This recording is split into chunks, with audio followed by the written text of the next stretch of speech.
नमस्कार। इमेज न्यूजमा स्वागत छ। सुरुमा हेडलाइन्स। बजेटमा अनाधिकृत व्यक्तिको संलग्नताबारे संसदीय छानबिन समिति बनाउन माग गर्दै एमालेद्वारा संसद अवरोध, भ्रामक प्रचार गरिएको अर्थमन्त्री शर्माको दाबी।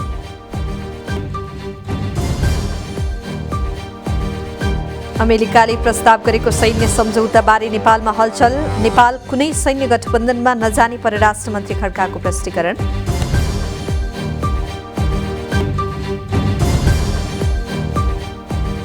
असार 15 भित्र 80,000 मेट्रिक टन उपलब्ध गराउने कृषि मन्त्रीको प्रतिबद्धता। मेलम्चीको विकल्पमा 3वटा खोलाबाट पानी ल्याउने विकल्पमा छलफल भइरहेको खानेपानी मन्त्रीको भनाई।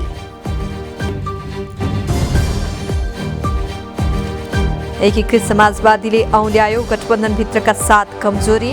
एमाले पार्टी अनुशासनसँग सम्बन्धित विषयमा सबै प्रदेशमा प्रशिक्षण दिने।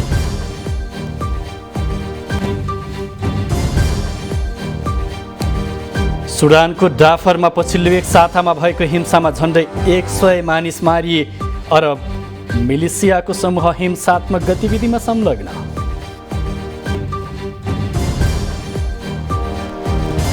र एएफसी एसिया कप छनौटको अन्तिम खेलमा आज नेपालले इन्डोनेसियाको सामना गर्दै अघिल्ला 2 खेल हारेको नेपाल पहिलो जितको खोजीमा।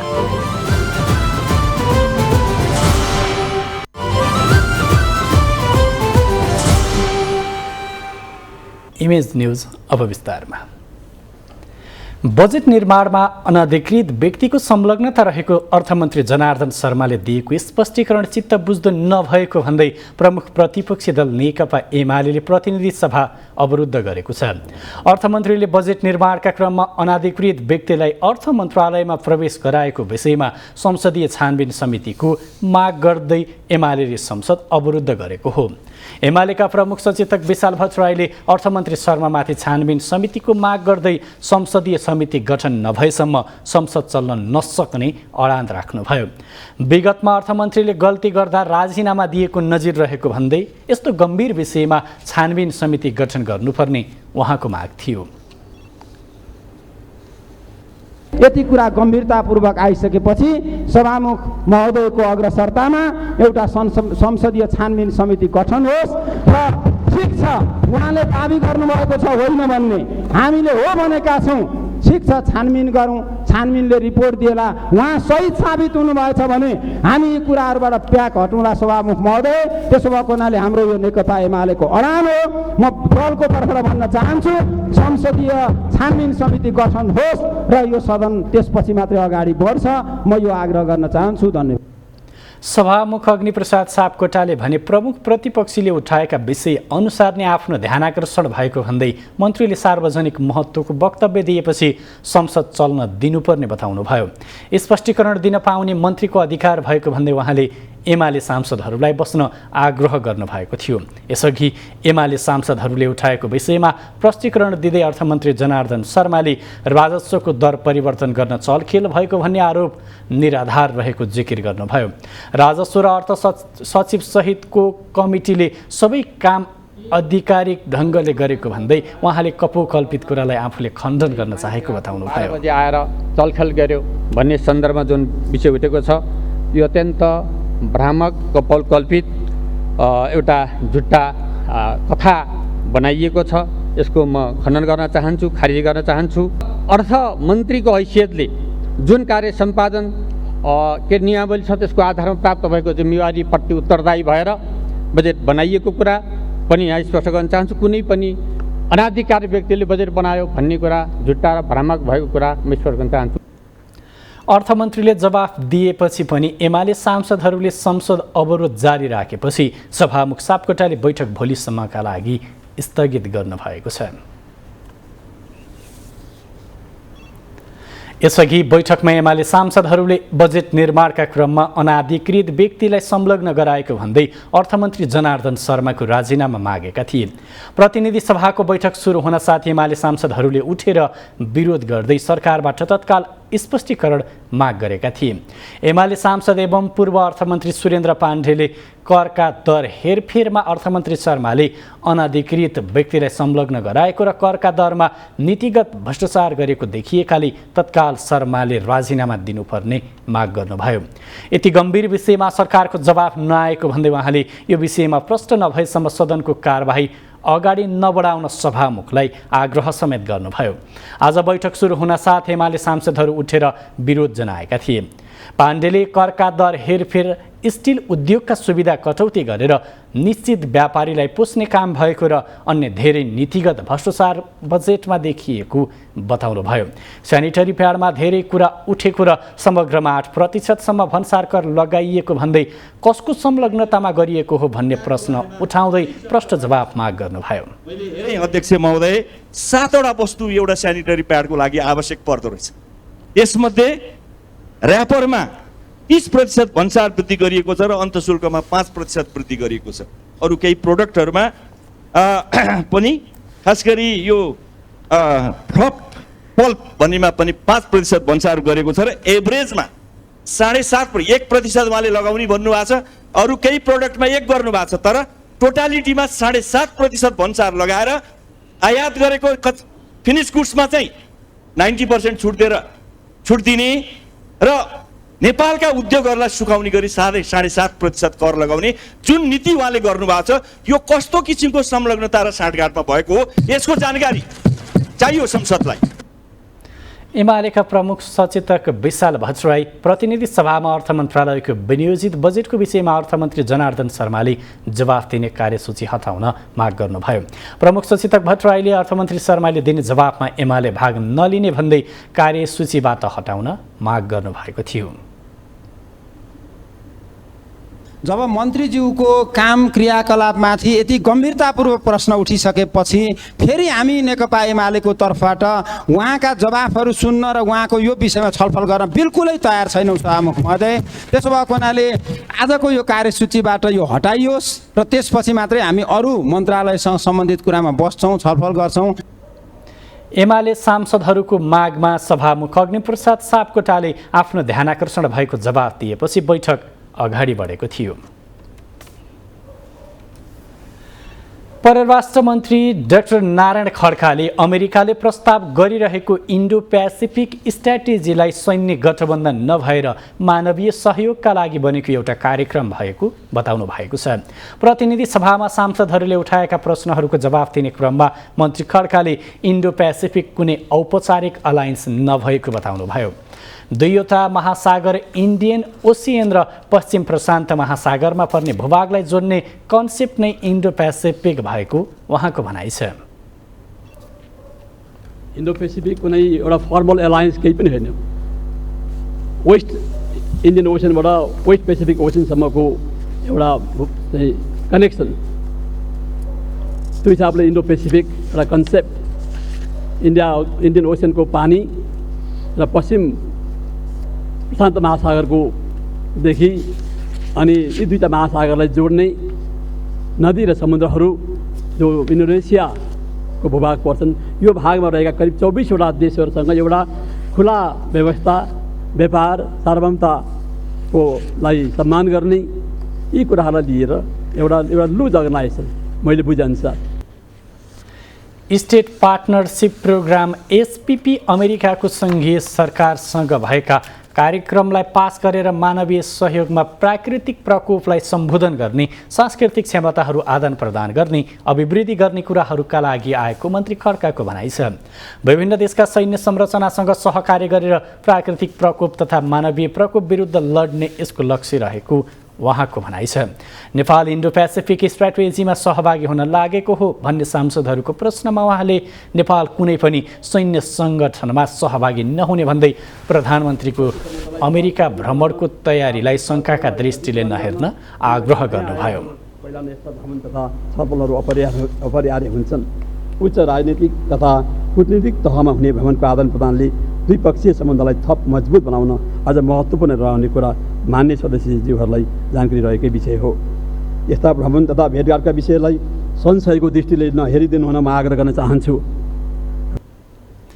मन्त्री खड्काले कालापानी लिपुलेक लिम्पियाधुरा क्षेत्रमा एकपक्षीय ढङ्गबाट गरिने निर्णयहरू नेपाललाई मान्ने नभएको समेत बताउनुभयो।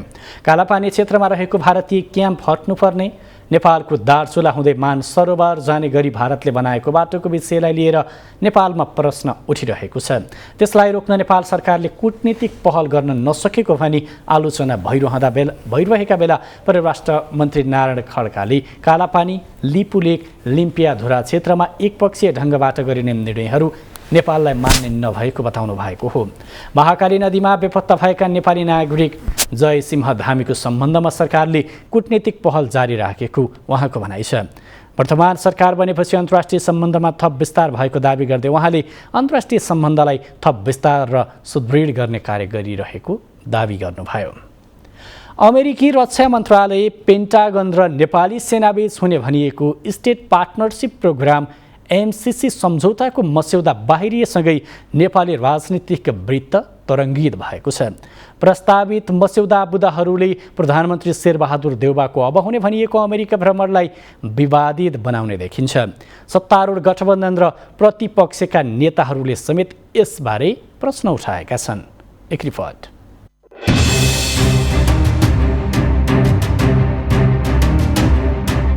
नेपाली सेना र अमेरिकी रक्षा मन्त्रालय बीच हुने भनिएको एसपीपी सम्झौतामा हस्ताक्षर भए नेपालको जुनसुकै भूभागमा अमेरिकी सेना तैनाथ हुन पाउनेछ।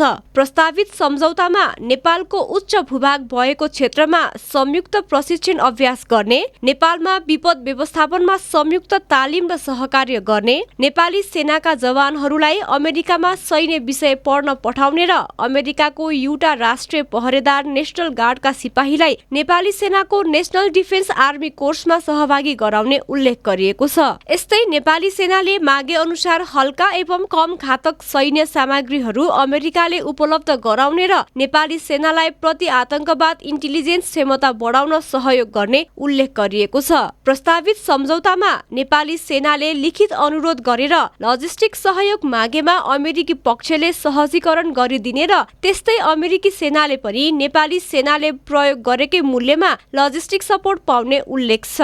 अमेरिकी नेशनल गार्डले विदेशबाट नेपालमा ल्याएको सामग्री तथा नेपालभित्रै प्राप्त गरेको सम्पत्ति आदिमा नेपाल सरकारले कर छुट दिने पनि भनिएको छ। सम्झौतामा हस्ताक्षर भए अमेरिकी नेशनल गार्डले नेपालको कानुन बमोजिम हुने गरी नेपाली सेनाका ब्यारेकहरू नेपाली सेनाले जस्तै गरी प्रयोग गर्न पाउनेछन्। सम्झौताको मस्यौदा बाहिरिएसँगै यसबारे सरकारले प्रश्न पार्नुपर्ने माग संसदमा उठेको छ। अहिले अमेरिकी सेना बरोबर नेपाल आइरहेको र 10वटा बुदामा नेपाली सेना र नेपाल सरकारलाई सही छाप गराउने तयारी गरेको र यसमा योभन्दा अगाडिको एमालेको सरकारका मन्त्रीहरूको पनि संलग्नता रहेको भनेर बाहिर आएको छ।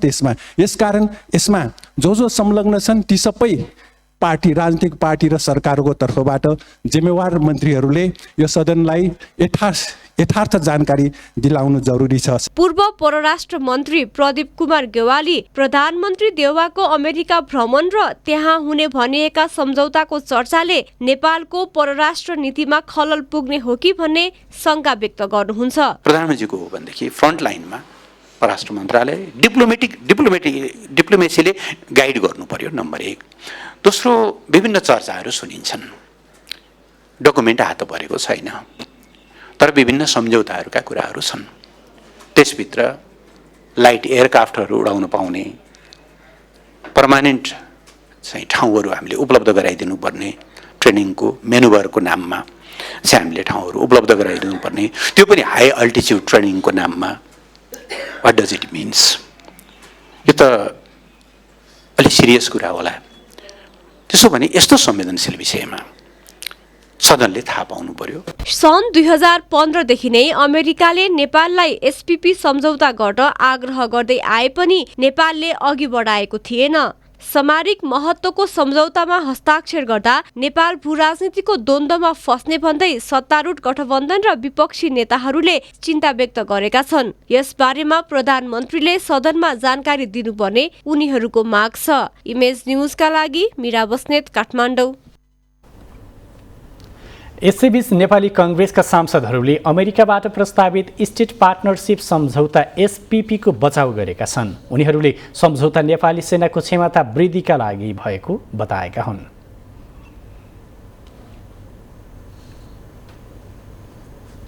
नेपाली सेनाको सशक्तिकरणका लागि, नेपाली सेनाको आधुनिकीकरणका लागि र नेपाली सेनाको सैन्य क्षमता वृद्धिका लागि र संयुक्त राष्ट्रसङ्घमा नेपाली सेनाले खेलेको महत्त्वपूर्ण शान्ति सेनाको भूमिकालाई थप क्रियाशील र मजबुत बनाउनका लागि हो भन्ने बुझाइमा नेपाल सरकारले काम गरिराखेको छ र अमेरिकी सेना र सेनाका प्रतिनिधिहरू पनि विगतमा पनि आउनुहुन्थ्यो, अहिले पनि त्यसै सीमाभित्र रहेर आउनुभएको भन्ने मैले। तर सत्ता गठबन्धन र प्रमुख प्रतिपक्षी एमालेका सांसदहरूले भने अमेरिकासँग यो सम्झौता गरिए मुलुकको परराष्ट्र नीति नै ध्वस्त भएर जाने जिकिर गर्नुभयो। यस्तो कुरा कदापि स्वीकार्य हुन सक्दैन। त्यो सम्झौता भयो भने त्यो विडम्बनाको विषय बन्छ, नेपालको राष्ट्रिय अस्मितामा गम्भीर घातक बन्छ, गम्भीर राष्ट्रघात हुन्छ र चाहिँ नेपाली सेना चाहिँ अमेरिकन सेनाको आइपिएसको अङ्ग बन्न जान्छ। आइपिएसको अङ्ग बन्न गइसकेपछि नेपालको भूराजनीतिक स्थितिको सन्दर्भमा नेपालको स्वाधीनतामाथि ठुलो सुरक्षाको चाहिँ खतरा पैदा हुन्छ।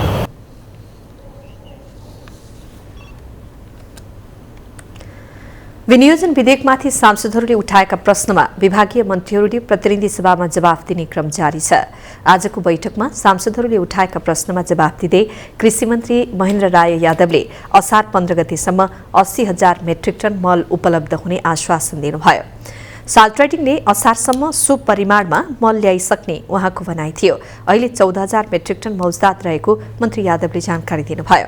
उहाँले नेपाल अयल निगम जस्तै छुट्टै निकाय स्थापना गरेर मात्रै मलको समस्या दीर्घकालीन रूपमा समाधान गर्नुपर्ने अवस्था रहेको बताउनु भएको छ। भारत सरकारले 5 लाख मेट्रिक टन मल चालु आर्थिक वर्षभित्रै उपलब्ध गराउने आश्वासन दिएकोले समस्या समाधान हुने मन्त्री यादवको भनाइ थियो। उहाँले मल कारखाना स्थापनाका लागि लगानी बोर्डमा सम्भाव्यता अध्ययन भइरहेको उल्लेख गर्दै छिट्टै यो प्रक्रिया अघि बढ्ने बताउनुभयो। भारत सरकारको पुरा हुँदाखेरि 3.5 लाख मेट्रिक टन थप्ने काम भएको छ र त्यसको लागि प्रक्रिया यहाँबाट पठाउनु पर्ने हुन्छ। त्यसकारणले प्रति साल भारत सरकारले 5 लाख मेट्रिक टन युरिया र डिएपी मिलाएर दिने हो जति हाम्रो आवश्यकता छ। अहिले नेपाल सरकारको अहिले 5 लाख छ भने 5 लाख भारत सरकारले दिने चाहिँ आश्वासन दिएको। मन्त्री यादवले किसानलाई पेन्सन उपलब्ध गराउन अर्थ मन्त्रालय र सरोकारवाला निकायसँग छलफल भइरहेको पनि बताउनुभयो। हालसम्म 5 लाख किसानलाई पेन्सन दिनका लागि सूचीकृत भइरहेको उल्लेख गर्दै उहाँले उनीहरूलाई छिट्टै उपलब्ध गराइने प्रतिबद्धता व्यक्त गर्नुभएको छ।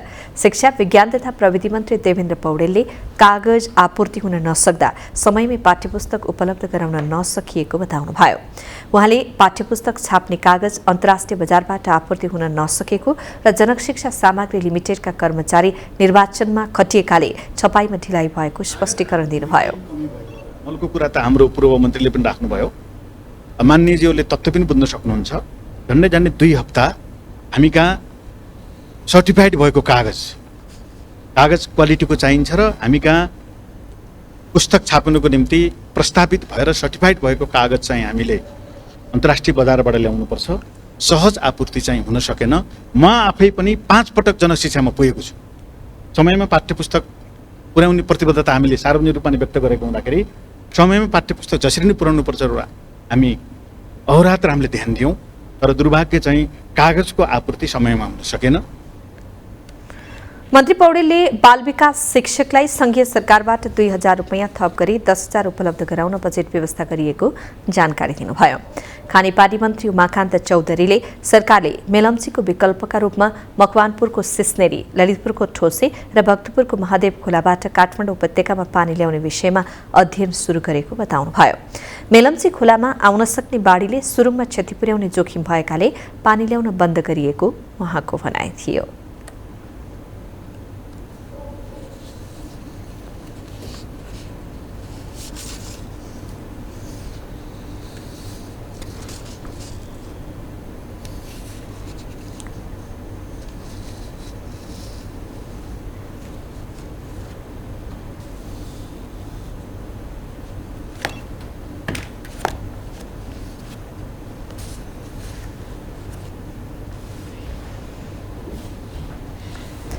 नेकपा एकीकृत समाजवादीले स्थानीय तह निर्वाचनका दौरान सत्तारूढ गठबन्धनभित्र 7 प्रकारका समस्या देखा परेको विश्लेषण गरेको छ।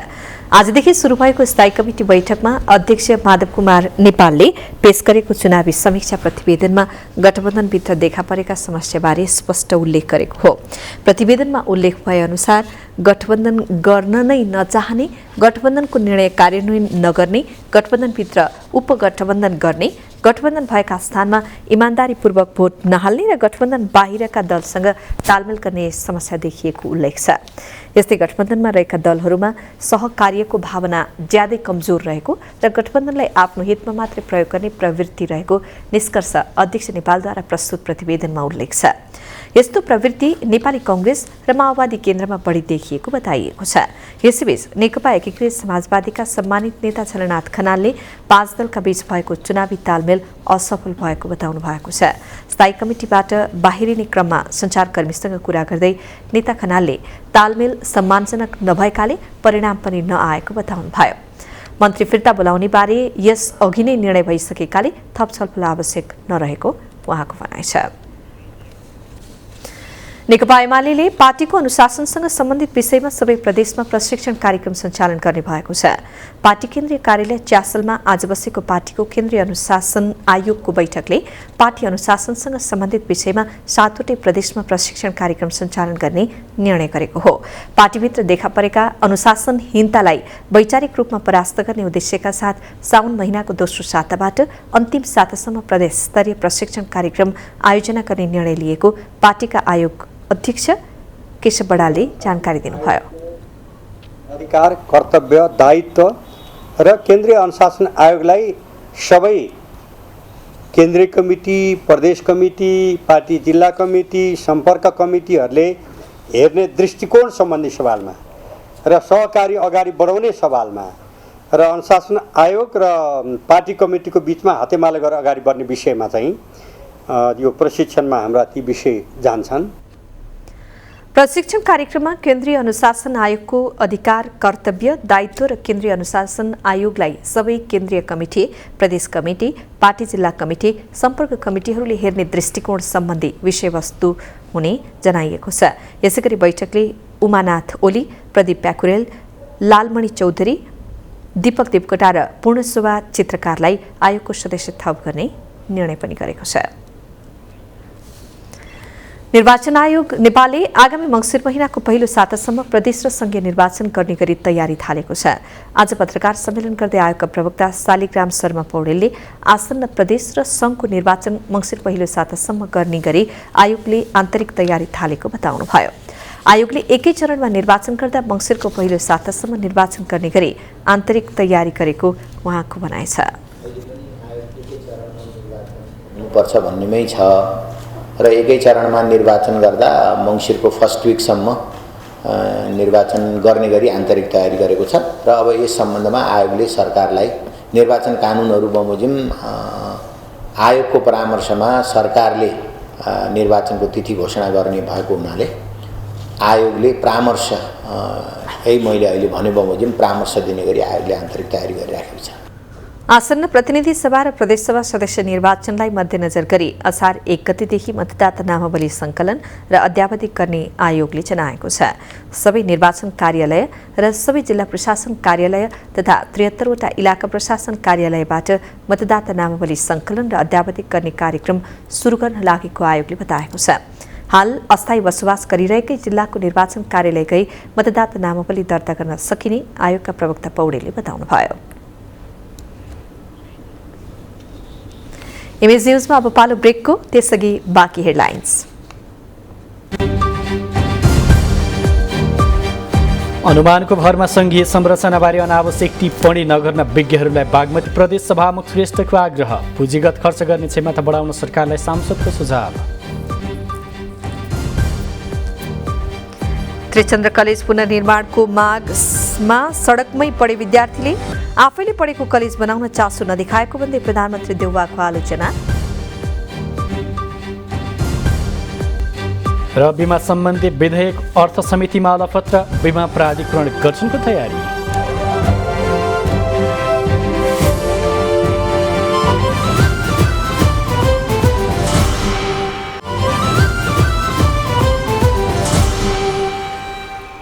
अब बाँकी न्युज। बागमती प्रदेश सभाका सभामुख सानु कुमार श्रेष्ठले नेपालको सङ्घीय संरचनाबारे अनावश्यक टिप्पणी नगर्न विज्ञहरूलाई आग्रह गर्नुभएको छ। आज बागमती प्रदेश सरकारको उद्योग पर्यटन तथा वातावरण समितिले आयोजना गरेको लैङ्गिक तथा सामाजिक समावेशीकरण विषय कार्यक्रममा सभामुख श्रेष्ठले यस्तो आग्रह गर्नुभएको हो। उहाँले सङ्घीय संरचनाका बारे कसैले पनि विस्तृत र गहन अध्ययन नगरेको भन्दै अनुमानको भरमा टिप्पणी बन्द गर्नुपर्ने बताउनुभयो। सभामुख श्रेष्ठले सरकारले गरेको कामको प्रभावकारिताको मूल्याङ्कन गरेर अघि बढ्दा नै आगामी दिन र पुस्तालाई सहयोग पुग्ने बताउनुभयो। सङ्कल्प प्रस्ताव ल्याएर हुन्छ कि ल्याउन सकिन्छ नि ऐन नियम कानुनमा भएको कुरा मलाई तपाईँको कार्यान्वयन गरेन भने सङ्कल्प प्रस्ताव सहित मलाई तपाईँको पारित गर्न सक्ने स्थिति पनि छ। त्यो कुराहरू पनि हुनु पर्यो कि त मलाई पैसा उठाउनु भयो भने उठाइसकेको पैसा जुन लक्ष्य जुन उद्देश्यको लागि उठाएको केही लक्ष्य केही उद्देश्यमा अहिले मलाई चाहिँ तपाईँको यहाँ अहिले मिडियामा देखिरहेको छ झाडा बान्दादेखि लिएर फोहोर मैला व्यवस्था गर्न नसकेले काठमाडौँको हस्पिटलहरू भइभराउ मलाई स्थिति हुने भइसक्यो किन फोहोर मैला व्यवस्था हुन्छ। बैठकमा सांसदहरूले प्रदेशको आगामी आर्थिक वर्षको बजेटमा समावेश गर्नुपर्ने विषयमा सरकारलाई सुझाव दिएका थिए। आज जेहा पुन्ही सबैभन्दा लामो दिनको रूपमा लिइन्छ। कृषि प्रधान देश नेपालमा यो पर्वको महत्त्वपूर्ण स्थान छ।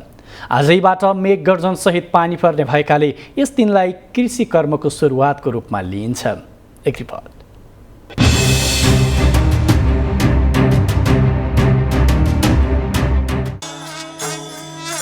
तत्कालीन पाटनका राजा श्रीनिवास मल्लको 355 वर्ष पुरानो स्वर्ण सिंहासन ललितपुरमा प्रदर्शन गरिएको छ।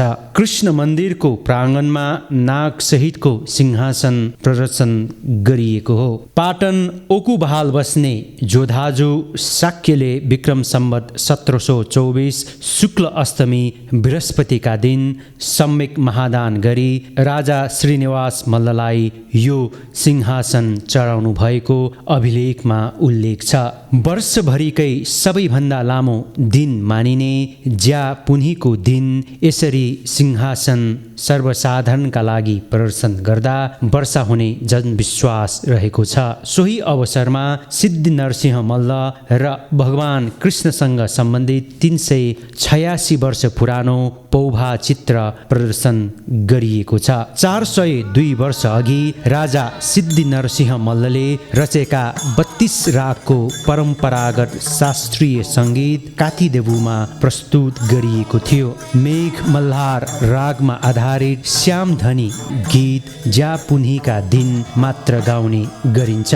मेघ गर्जन सहित वर्षा होस् भनेर मेघ मल्हार दाफा गाउने गरिन्छ।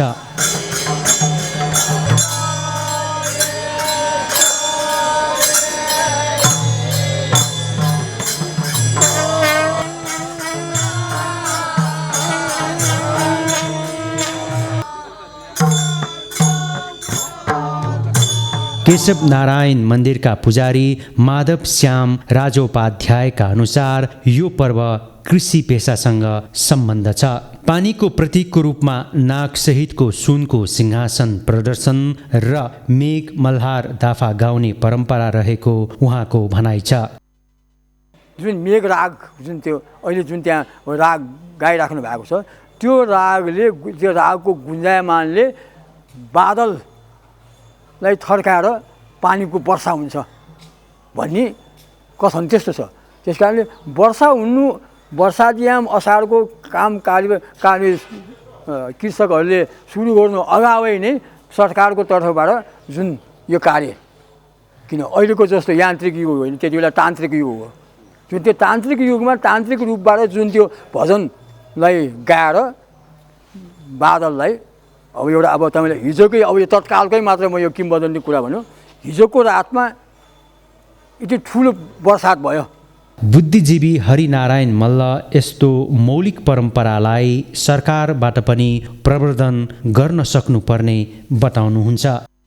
ज्येष्ठ पूर्णिमाको दिनलाई सबभन्दा लामो दिन मान्छ वर्षभरिको पूर्णिमामा।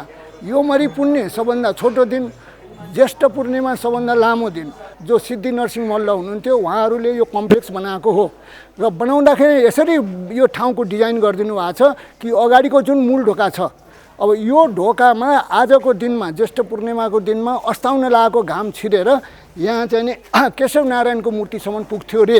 अहिले आर्थिक र विभिन्न कारणले यो परम्परामा केही कमी आएको छ, तर पनि यस्तो मौलिक परम्परालाई समय अनुकूल जगेर्ना गर्नु सबैको कर्तव्य हो। इमेज समाचारका लागि सहकर्मी भूपेन्द्र खड्काका साथ नरेन्द्र मानन्धर, ललितपुर।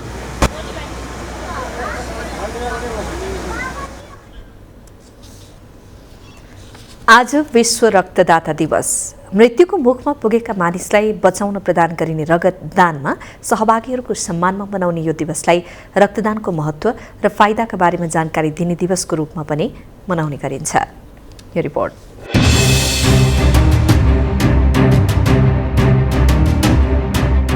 मानव शरीरमा रहेका प्लाज्मा र रक्तकोषको सम्मिश्रणबाट बनेको रातो तरल पदार्थलाई रगत भनिन्छ। यसले शरीरका कोषहरूमा पोषण, लवण, हर्मोन, भिटामिन, अक्सिजन, एन्टिबडी, त्यसैगरी कार्बन डाइअक्साइड, युरिया जस्तो विकार तत्त्वको ओसार पसार गर्दछ। 3 प्रकारका कोषमा रहने रगतले फरक फरक काम गर्दै आएका छन्। शारीरिक तौलको 7% भाग हुने रगतको 60% भाग प्लाज्मा हुन्छ। प्लाज्माको 90% भाग पानी र 10% भाग पोषक तत्त्व रहने गर्छ। रगतको बाँकी 40% भने ठोस पदार्थ, जसमा रातो रक्तकण, श्वेत रक्तकण र प्लेटलेट्स रहेका हुन्छन्। एक स्वस्थ मानिसले हरेक 3 महिनामा रक्तदान गर्दा शरीरमा कुनै हानि नोक्सानी नहुने चिकित्सकको भनाइ छ। सामान्यतया 18 देखि 65 वर्ष उमेरसम्मका स्वस्थ व्यक्ति र 45 केजी भन्दा बढी तौल भएका व्यक्तिको रगत बिरामीको लागि उपयोगी हुने डाक्टर विपिन नेपाल बताउनुहुन्छ। हाम्रो शरीरमा कमसेकम 1 किलोमा हैन कमसेकम 2 ml जति रगत चाहिँ एक्स्ट्रा हुन्छ के है। त्यो ml रगत चाहिँ तपाईले दिने हो। 10 देखि 12 ml रगत चाहिँ एक्स्ट्रा हुन्छ, त्यसमध्ये पनि 10 ml जति मात्र दिने हो।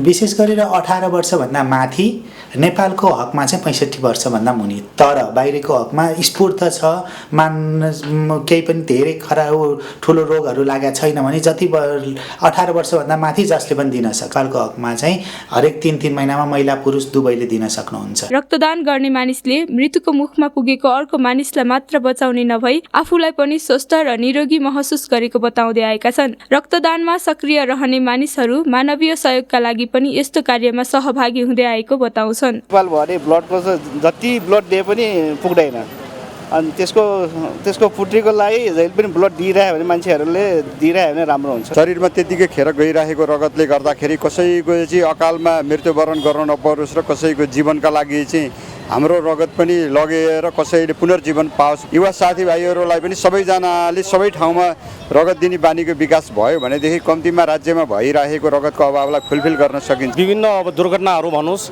अब तपाईँको ठुल्ठुलो शल्यक्रियाहरू भन्नुहोस्, त्यसमा चाहिँ अब तपाईँको अति आवश्यक नै ब्लड नै हो। अब यो ब्लड बिनाको भनौँ न अहिलेसम्म तपाईँको कुनै कारखाना या कुनै ठाउँमा पनि यसको विकल्पको रूपमा नबनेको कारणले गर्दा हामी मानिसहरूद्वारा नै यसको चाहिँ आपूर्ति गर्नुपर्ने हुन्छ। 3 महिना हामीले दिए भने हामीले अरू कुनै कसैले चाहिँ रगत नपाएको मान्छेले पाउन सक्छ। बिरामीले यो अब यो रगत चाहिँ एकदम जहिले पनि अभाव भइरहेको हुन्छ होइन, कहिले पनि यसको माग र आपूर्ति हामीले सन्तुलन गर्न सकेका छैनौँ। त्यसकारण यसको चाहिँ सधैँभरि यसको अभाव हुने हुनाले यो ब्लड डोनेसन गर्न एकदम जरुरी पनि छ, आवश्यक पनि। जटिल प्रकारका उपचारमा दैनिक आवश्यक पर्ने रगतको अभाव बिरामीले झेल्दै आएका छन्। यो समस्या समाधानका लागि नेपालमा कुल जनसङ्ख्याको कम्तीमा 2% व्यक्तिले रक्तदान गरे पुग्ने चिकित्सकको भनाइ छ। मानवीय सहायताको यो अभियानमा सबै नागरिकलाई जोड्न सरकारले प्रभावकारी कार्यक्रम गर्नुपर्ने डाक्टर नेपाल बताउनुहुन्छ। नेपालको परिप्रेक्ष्यमा हरेक वर्ष हैन कमसेकम 4 लाख मान्छेलाई चाहिन्छ, तर रक्तदान गर्ने जनसङ्ख्या भने 1.5-2 लाख भन्दा बढी छैन। यस्तो कमी भएको बेलामा देशको कमसेकम 1 देखि 2% मात्र रक्तदान गर्दाखेरि पनि देशको समस्या चाहिँ रगत चाहिने बिरामीलाई चाहिँ देशको समस्या समाधान हुनलाई मद्दत गर्छ। सबैलाई मोटिभेट गर्नु पर्यो हैन, एक्टिभिटिज गराइराख्नु पर्यो, डोनेसनको लागि प्रचारहरू गर्नु पर्यो हैन। अब एकलाई थाहा छ, एकजनालाई थाहा छ भने अर्कोलाई मोटिभेट गर्नु पर्यो। जस्तै स्कुल कलेजहरूमा हेर्नु न, 2जनाले दियो भने 10जना आउँछन् होइन। जस्तै फिल्म हलहरू हुन्छ होइन, टिभीहरू हुन्छ, यस्तोमा अलिअलि बजाइदिनु पर्यो। त्यसले गर्दा मान्छेलाई अवेरनेस हुन्छ। यो कार्यक्रमहरू चाहिँ सरकारले सञ्चालन गर्नु पर्यो। रक्तदानलाई लिएर आम मानिसमा विभिन्न प्रकारका भय रहने गरेका छन्, तर यो कार्यमा सहभागी हुँदै गर्दा मुटुका लागि फाइदा पुग्ने, नयाँ रक्तकोशिका बढ्ने, तौल नियन्त्रण हुने र क्यान्सर हुने खतरा पनि कम हुने चिकित्सकहरूको भनाइ छ। इमेज न्युजका लागि क्यामेरामा राजेन्द्र नापितका साथमा मालती घोरासैनी, काठमाडौँ। त्रिचन्द्र कलेज पुनर्निर्माणको माग गर्दै विद्यार्थीले विरोध प्रदर्शन गरेका छन्। आज कलेज अगाडि विद्यार्थीले कलेज पुनर्निर्माणको माग गर्दै सडकमै पढेर विरोध जनाएका हुन्। क्याम्पसका भौतिक संरचनाको पुनर्निर्माण हुन नसक्दा विद्यार्थी जीर्ण कक्षा कोठामा बसेर अध्ययन गर्न बाध्य छन्। कलेजमा अध्ययनरत विद्यार्थी भवन कुन बेला भत्किन्छ भन्ने डरमा पढ्नु परेको बताउँछन्।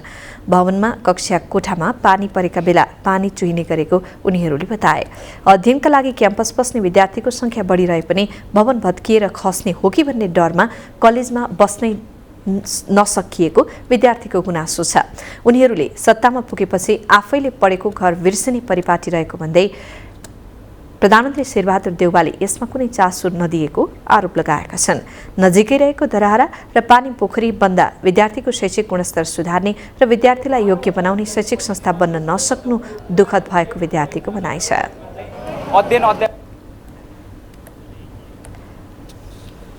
अब बिजनेस न्यूज।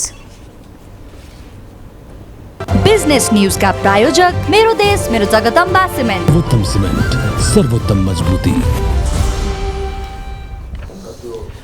प्रतिनिधि सभा अन्तर्गतको अर्थ समितिमा सार्वजनिक ऋण व्यवस्थापन विधेयक 2076 माथि छलफल भएको छ। सिंहदरबारमा आज बसेको अर्थ समितिको बैठकमा बिमा सम्बन्धी कानुनलाई संशोधन र एकीकरण गर्न बनेको विधेयक 2075 माथि पनि छलफल भयो। बैठकमा अर्थमन्त्री जनार्दन शर्माले विधेयकमाथि भएको छलफलको प्रतिवेदन समितिमा प्रस्तुत गर्नुभयो। उहाँले विधेयकको विधि निर्माणपछि सच्याउनुपर्ने शब्दावलीहरूको बारेमा समितिलाई जानकारी गराउनु भएको थियो। 2075 असार 27 दर्ता भएको बिमा सम्बन्धी विधेयक अहिलेसम्म पनि अघि बढ्न सकेको छैन। बिमा विधेयक लामो समयसम्म समितिमा अड्किएपछि समितिमा रहेका सदस्यहरूको लगानी विभिन्न जीवन र निर्जीवन बिमा कम्पनीहरूमा रहेको आशंका गरिएको छ। बिमा विधेयकमा भएको बिमा प्राधिकरण गठन गर्ने विषयमा पनि निष्कर्ष ननिस्कँदा विधेयक अगाडि बढेको थिएन, तर अहिले समितिमा बिमा सम्बन्धी छुट्टी बिमा प्राधिकरण बनाएर अघि बढ्नेमा अनौपचारिक सहमति जुटेको बताइएको छ। सरकारले सञ्चालन गरेको स्वास्थ्य बिमा कार्यक्रमलाई अर्थ मन्त्रालयले प्राधिकरणको छाताभित्र ल्याउने कोसिस गरिए पनि हाल चलिरहेको स्वास्थ्य बिमा कार्यक्रम यथावत अवस्थामा चल्न दिने गरी अर्थ समितिले लगभग सहमति जुटाएको छ। यद्यपि यो विषय छलफलकै क्रममा रहेकाले औपचारिक निर्णय भने भइसकेको छैन। शेयर बजारको ओह्रालो यात्रा आज पनि जारी रह्यो। बजार खुलेसँगै 2034 बिन्दुमा पुगेको नेप्से 36 अङ्कले घटेर 1996 मा झरेको छ। ठूला कम्पनीको कारोबार मापक सेन्सिटिभ इन्डेक्स पनि 6 अङ्कले घटेर 383 बिन्दुमा पुग्यो। हिजोको तुलनामा कारोबार रकममा भने सामान्य सुधार आएको नेप्सेले जनाएको छ। रातम्य बजारमा निर्जीवन बीमा 242 अङ्कले ओह्रालो लाग्दा जीवन बीमा समूहमा 186 अङ्कको गिरावट आएको छ। अरू सबै समूह दोहोरो अङ्कले झरेका छन्। बजारमा 190 कम्पनीको शेयर मूल्य घटेको छ। घटेको बजारमा आँधीखोला लघुवित्त वित्तीय संस्थाका लगानीकर्ताले भने कमाएका छन्। आज जम्मा 5 कम्पनीको मात्र मूल्य बढेको छ।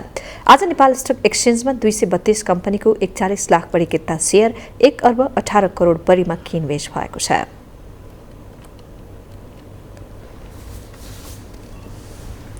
जेठ महिनाको अन्तिम साता वाणिज्य बैंकहरूको निक्षेप 3 अर्बले बढ्दा कर्जा लगानी 2 अर्बले घटेको छ।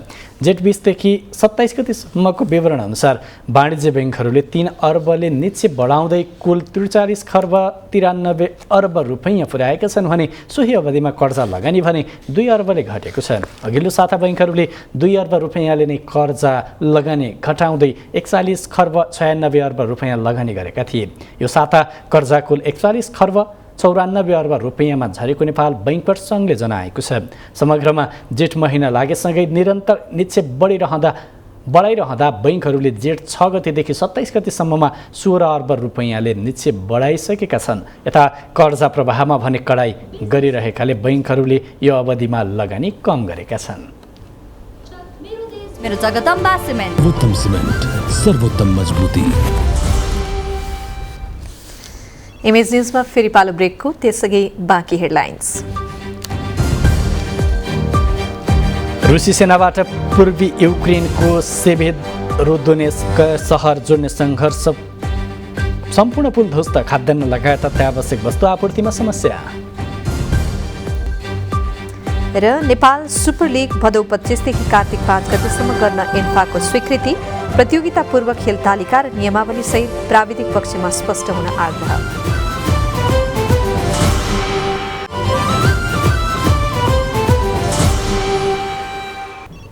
अब स्पोर्ट्स न्यूज।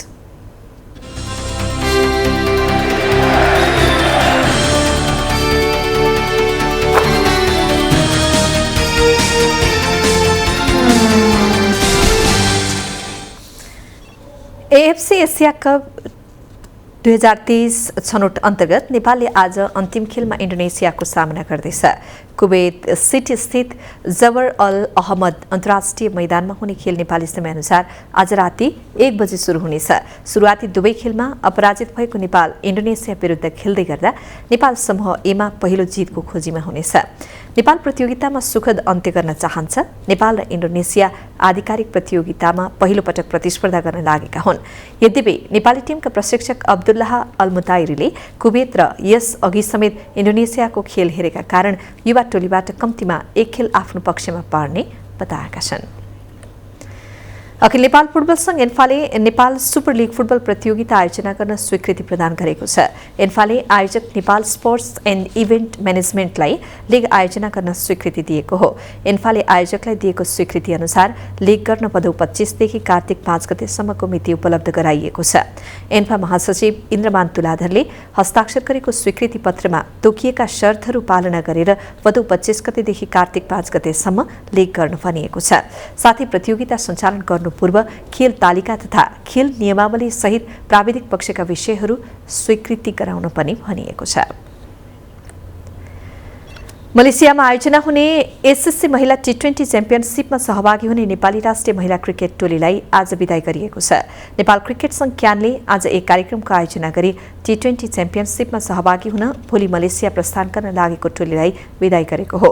टोलीलाई राष्ट्रिय खेलकुद परिषद राखेपका सदस्य सचिव टङ्कलाल खिसिङ र क्यानका पदाधिकारीले विदाई गरेका थिए।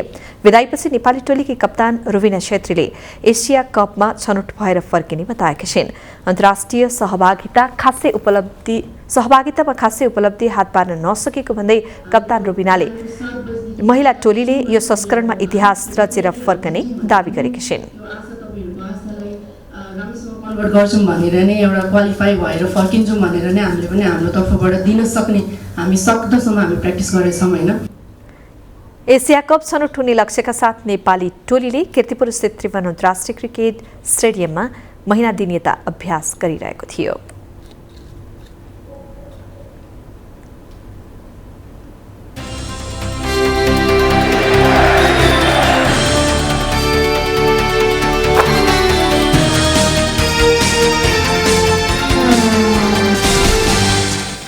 अब वेदर अपडेट।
अब अन्त्यमा हेडलाइन्स फेरि एकपटक।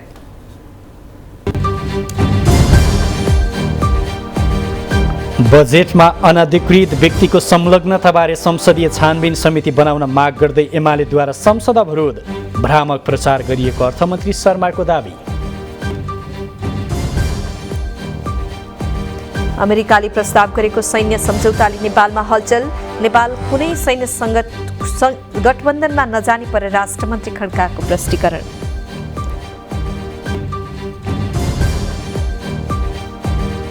असार 15 भित्र 80,000 मेट्रिक टन मल उपलब्ध गराउने कृषि मन्त्रीको प्रतिबद्धता। मेलम्चीको विकल्पमा 3वटा खोलाबाट पानी ल्याउने विकल्पमा छलफल भइरहेको खानेपानी मन्त्रीको भनाइ। एकीकृत समाजवादीले औल्यायो गठबन्धनभित्रका 7 कमजोरी।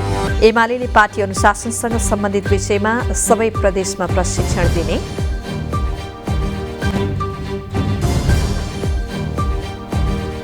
सुडानको जाफरमा पछिल्लो एक सातामा भएको हिंसामा झन्डै 100 मानिस मारिए। अरब मिलिसियाको समूह हिंसात्मक गतिविधिमा संलग्न।